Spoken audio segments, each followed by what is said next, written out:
இந்த ஜன்னல்கள் இயங்குதளத்தோட எக்ஸ்ப்ளோரரையே தூக்கி சாப்பிட்ற மாதிரி இருக்கிற இந்த பயன்பாட்டோட விலை மைக்ரோசாஃப்டோட கடையில் வாங்கினோம் அப்படின்னா ரூ. 549. ஆனால் அதை இலவசமாக தரவிருக்கிறது எப்படின்னு தெரிஞ்சுக்கிறதுக்கு முன்னாடி இந்த ரூ. 549 என்ன இருக்குன்னு தெரிஞ்சுக்க வேணாமா? நம்ம கணினியில் இருக்கிற இயங்குதளம் என்னதான் விண்டோஸ் 10, 11 அப்படின்னு மேம்பட்டுட்டே இருந்தாலும் இந்த விண்டோஸ் எக்ஸ்ப்ளோரர் பல காலத்துக்கு முன்னாடி வடிவமைச்ச மாதிரியே தான் இருக்குது. இந்த விண்டோஸ் எக்ஸ்ப்ளோரருக்கு மாற்றா இருக்கிற இந்த பயன்பாட்டில் வண்ணங்களை மாற்றி அமைச்சிக்க முடியும். வண்ணங்களை மாற்றி அமைச்சதுமே அதில் ஒரு புது பொலிவு கிடைக்குது. அடுத்த இந்த பயன்பாட்டில் ஒரே சமயத்தில் ரெண்டு எக்ஸ்ப்ளோரர் ஓப்பன்ல இருக்கிற மாதிரி அமைச்சிக்க முடியும்.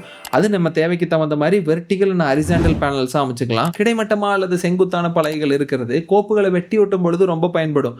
அதாவது இந்த ரெண்டு பேனல்லையும் ரெண்டு விதமான ஃபோல்டர்ஸ் ஓபன் பண்ணி வச்சுட்டு ஒன்னிலிருந்து இன்னொன்னுக்கு டிராக் அண்ட் டிராப் பண்றது மூலமாவே காப்பி பேஸ்ட் பண்ணிக்கலாம். இந்த மாதிரி காப்பி பேஸ்ட் பண்ணும்பொழுது அது எவ்வளோ ஆயிருக்குது அப்படிங்கிறத ப்ரௌசரில் நம்ம டவுன்லோட்ஸை பார்க்குற மாதிரி இதுலையும் ஸ்டேட்டஸ் சென்டரில் பார்த்துக்கிறது நல்லா இருக்குது. இந்த பயன்பாட்டோட பேர் ஃபைல்ஸ். இதை டிஃபால்ட்டான எக்ஸ்ப்ளோரராக மாற்றிக்கலாமான்னு கேட்டிங்கன்னா ஒரு சில நேரம் கொஞ்சம் மெதுவாக செயல் வர்றதை எங்களால் உணர முடிஞ்சுது. இந்த பயன்பாட்டை files.community அப்படிங்கிற அவங்க இணையதளத்திலிருந்து இலவசமாக தரவிருக்கலாம். அல்லது எங்களை பின்தொடர்ந்துட்டு கருத்துப்பட்டியில் ஃபைல்ஸ் அல்லது கோப்புகள் அப்படின்னு கமெண்ட் பண்ணுங்கள். நாங்களே உங்களுக்கு அனுப்பிக்கிறோம்.